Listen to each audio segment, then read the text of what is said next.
నమస్కారం. తెలుగు మొరల్ క్రానికల్స్కు ఘన స్వాగతం. అది రాయలసీమ ప్రాంతంలోని ఒక మారుమూల కుగ్రామం.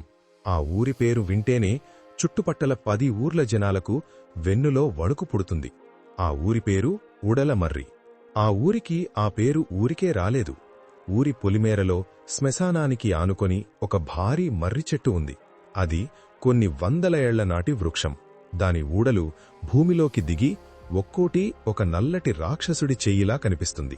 పగలు కూడా ఆ చెట్టు నీడలోకి వెళ్లడానికి పశువుల కాపర్లు సైతం భయపడతారు.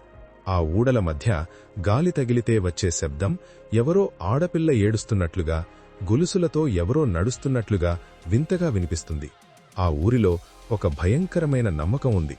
ఆ మర్రి చెట్టుపై కోరివి దయ్యం నివాసం ఉంటుందని, అమావాస్య అర్ధరాత్రి వేళ అది తన చేతిలో ఒక మండుతున్న నిప్పుకట్టెను పట్టుకుని ఊడల మధ్య ఊగుతూ ఉంటుందని పెద్దలు చెబుతుంటారు. ఆ నిప్పు నుంచి వచ్చే వెలుగు అగ్నిపర్వతం నుంచి వచ్చే లావాలాగా ఎర్రగా రక్తం రంగులో మెరుస్తూ ఉంటుందట. ఆ వెలుగును పొరపాటున ఎవరైనా చూస్తే వారి కళ్ళు అక్కడికక్కడే కాలిపోతాయని, ఆ దయ్యం వారిని తన ఊడలతో ఉరితీసి చంపేస్తుందని గ్రామస్తులందరూ గడగడలాడిపోతుంటారు. అదే ఉడలమర్రి గ్రామంలో రంగన్న అనే యువకుడుండేవాడు.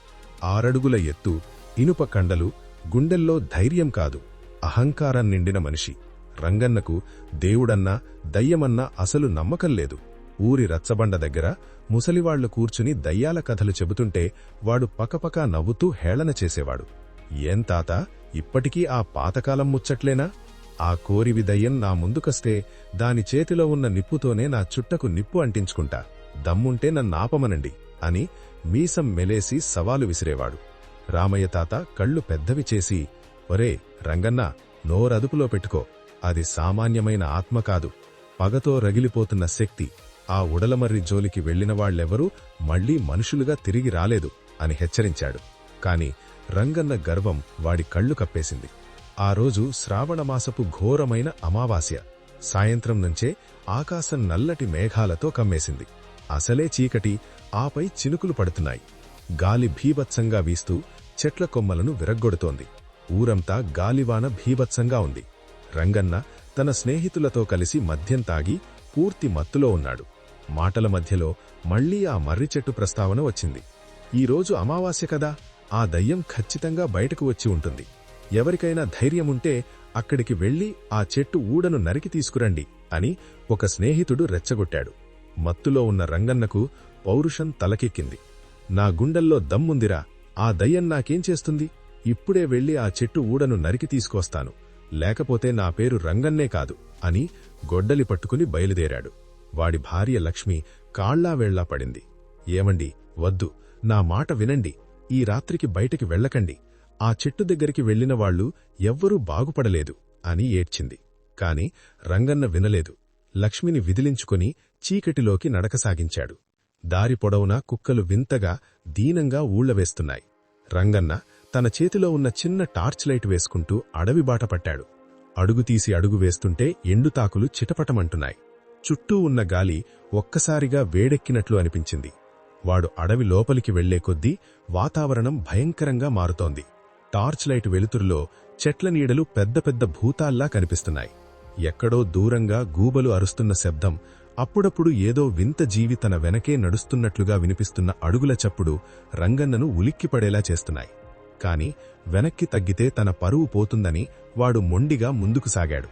ఉడలమర్రి దగ్గరకు చేరుకునేసరికి సమయం సరిగ్గా అర్ధరాత్రి 1 గంట కావస్తోంది.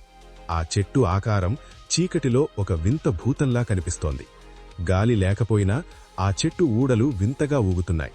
రంగన్న గొడ్డలిని గట్టిగా పట్టుకుని చెట్టు దగ్గరకు వెళ్లాడు. సరిగ్గా అప్పుడు ఒక వింతైన శబ్దం వినిపించింది.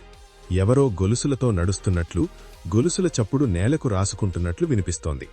గాలిలో ఇప్పుడు మాంసం కాలిన వాసన స్పష్టంగా వస్తోంది. హఠాత్తుగా రంగన్న చేతిలోని టార్చ్ లైట్ ఆరిపోయింది. ఎంత కొట్టినా వెలగడం లేదు. చుట్టూ చిమ్మ చీకటి. సరిగ్గా అప్పుడు పైన కొమ్మల మధ్య నుంచి ఒక వికాట హాసం వినిపించింది. ఆ నవ్వు వింటే గుండె ఆగిపోవాలి. రంగన్న తల పైకి ఎత్తి చూశాడు. ఆశ్చర్యం! ఆ దట్టమైన ఊడల మధ్య ఒక ఎర్రటి నిప్పుకణం మెరుస్తోంది. అది నెమ్మదిగా కిందకు దిగుతోంది. అది ఒక మండుతున్న కర్రమొద్దు. దాన్ని పట్టుకొని ఒక 7 అడుగుల ఆకారం గాలిలో తేలుతూ కిందకు దిగింది. ఆ ఆకారం ముఖం మీద చర్మం కాలిపోయి వేలాడుతోంది. కళ్ళు మాత్రం నిప్పుకణికల్లా మెరుస్తున్నాయట. అదే కోరివి దయ్యం. రంగన్నకు ఒక్కసారిగా చెమటలు పట్టాయి. వాడు పట్టుకున్న గొడ్డలి చేతిలోనుంచి జారి కింద పడింది.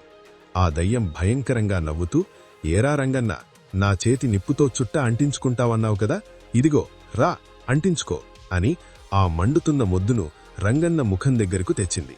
ఆ వేడికి రంగన్న గడ్డం కాలిపోతున్నట్లు అనిపించింది. వాడు భయంతో వణికిపోతూ వెనక్కి పరిగెత్తాలని చూశాడు. కాని అతని కాళ్లు భూమిలో కూరుకుపోయినట్లు అయిపోయాయి. నీకు నీ బలం మీద కదా గర్వం, ఇప్పుడేమైంది నీ ధైర్యం అని అడుగుతూ ఆ దయ్యం రంగన్నను చెట్టు చుట్టూ తిప్పడం మొదలుపెట్టింది. రంగన్న ఎంత పరిగెత్తినా మళ్లీ అదే ఉడలమర్రి దగ్గరకే వస్తున్నాడు. అది ఒక మాయాలోకంలా మారిపోయింది. ఆ రాత్రంతా రంగన్న అనుభవించిన నరకం వర్ణనాతీతం. ఆ దయ్యం వాడిని చంపలేదు కాని చావు అంచు వరకు తీసుకెళ్లి ఆటాడుకుంది. తెల్లవారేసరికి ఊరి జనం రంగన్నను వెతుక్కుంటూ అక్కడికి వచ్చారు. రంగన్న స్పృహ లేకుండా ఆ చెట్టు కింద పడి ఉన్నాడు. వాడిని ఇంటికి తీసుకువెళ్లారు. వారం రోజుల తర్వాత వాడు కళ్ళు తెరిచాడు. కాని వాడు పూర్తిగా మారిపోయాడు. వాడి కళ్లల్లో గర్వం పోయి ఒక రకమైన భయం, వినయం వచ్చాయి. రంగన్నకు ఆ రాత్రి ఏం జరిగిందో ఎవరికీ చెప్పలేదు. కాని అప్పటినుంచి వాడు ఏ గొడవలకు వెళ్లడం లేదు. ఊరిలో ఎవర్ని చూసినా వినయంగా నమస్కరిస్తున్నాడు. అతి విశ్వాసం మనిషిని ఎలా పతనం చేస్తుందో వాడికి అర్థమైంది. నీతి: అతి విశ్వాసం మరియు అహంకారం మనిషిని వినాశనం వైపు నడిపిస్తాయి. ప్రకృతి శక్తులను, పెద్దల అనుభవాలను హేళన చేయడం వల్ల మనకు మాత్రమే కాకుండా మన ప్రాణాలకు కూడా ముప్పు వాటిల్లుతుంది. తప్పు తెలుసుకొని వినయంగా ఉండడమే మనిషికి అసలైన రక్షణ. ఈ కథ మీ హృదయాన్ని తాకినట్లయితే దయచేసి మా ప్రయత్నాన్ని ప్రోత్సహించడానికి ఈ వీడియోను లైక్ చేయండి. ఈ గొప్ప నీతిని మీ స్నేహితులకు మరియు కుటుంబ సభ్యులకు షేర్ చేయండి. మా తదుపరి అద్భుతమైన కథలను అస్సలు మిస్ అవ్వకుండా ఉండడానికి ఇప్పుడే సబ్స్క్రైబ్ చేసుకోండి మరియు పక్కనే ఉన్న గంట సింబల్పై క్లిక్ చేయండి. తెలుగు మోరల్ క్రానికల్స్ కుటుంబంలో ఒకరిగా చేరినందుకు మీకు ధన్యవాదాలు.